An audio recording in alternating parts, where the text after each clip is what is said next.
Rise and grind, folks. I'm on the way to another call. Guys, I believe this customer has a boiler. I don't think anything was done out there recently, but this is a heat maintenance. Yeah, I mean, I think we replaced a thermocouple. Like, it had to been at least like 3 or 4 years ago. But I'm on the way out there now, guys. And I will see y'all when I get inside. I'll see you in a little bit. Alright, guys. I just got inside. And right now, I got the thermostat cranked up to heat. And before I do anything, I'm just making sure that the pipes are getting hot. But in the meantime, take a look at this ancient piece of art here.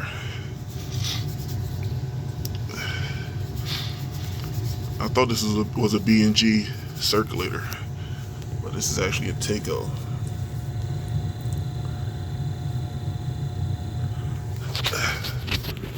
Centrifugal pump.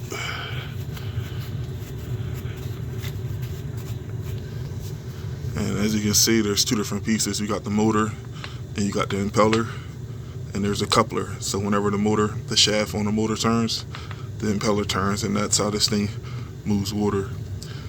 And you see the lubrication port here. Let me clean this up.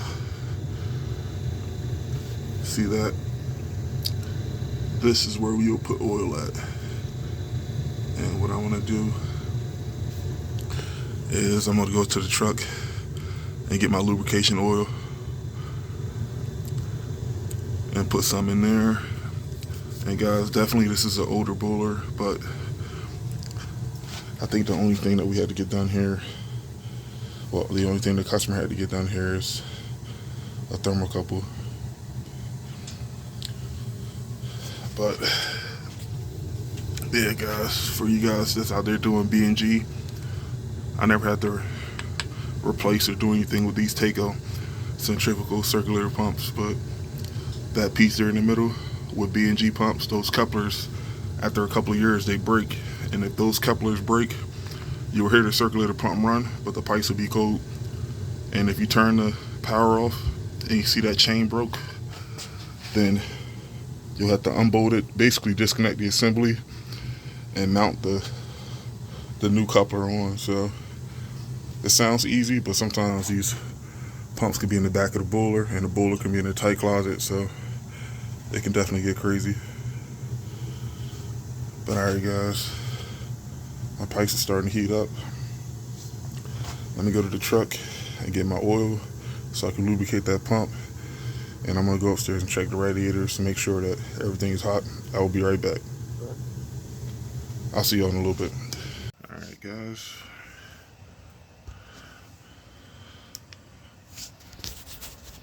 I only had like a half a bottle of lubrication left. I'll put that in the pump. And as you can see, this boiler is at 15 PSI, which is great. That tells me that I don't have to add any water to the boiler. And before I left, everything upstairs did get hot. So right now, I got my switch off and I just pulled the burners. And yeah, guys, all that dust, I'm just gonna take a damp rag and clean these off the best I can.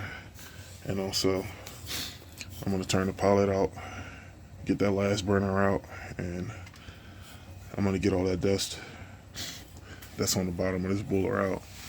Now, one thing I did do was I took a picture of the bottom of the heat exchanger. And guys, I mean, this boiler isn't new. It's still working currently, but this boiler is like close to 20 years old. Part of what we do with boilers, inspect the bottom of the heat exchanger for rust, especially with gas boilers. That's important. Once we pull the burners, we get a camera and we look underneath the heat exchanger just to make sure we don't see any wet spots. And guys, what can happen if that heat exchanger springs open a leak? I'm talking a water leak. For one, it's going to kill the pilot, and then two, you're going to have a bunch of water on the floor. So that's important. Part of our preventative maintenance is that we visually inspect that heat exchanger. And even before this customer has carbon monoxide issues or water leaks, they'll get like a detailed image of exactly what the bottom of that heat exchanger looks like. Because unfortunately, this is something the customer won't know until after something happens. Let me clean these and clean the bottom of this bowler and put these back in. And I'll see y'all in a little bit. Hey guys, I got my burners back in, cleaned them. I turned the pilot off, cleaned the pilot burner, and I got as much dust and debris that was on the bottom of this bowler off. Now, since our external controls are good, our water pressure is good, our pump is lubricated, we cleaned the dust, or as much as we can, from underneath the bowler. Next, we're going to look at this limit switch. And I'm not sure if you guys can see that? This is set to 160, and that's exactly where we want this at, between 160 to 170. It will still heat the house up, but we don't want this thing overshooting, because whenever this boiler turns off on limit, it's always going to go a little bit higher. And if we set this limit accidentally too high, we don't want this water to turn into steam, and then now the customer will hear a lot of loud knocks.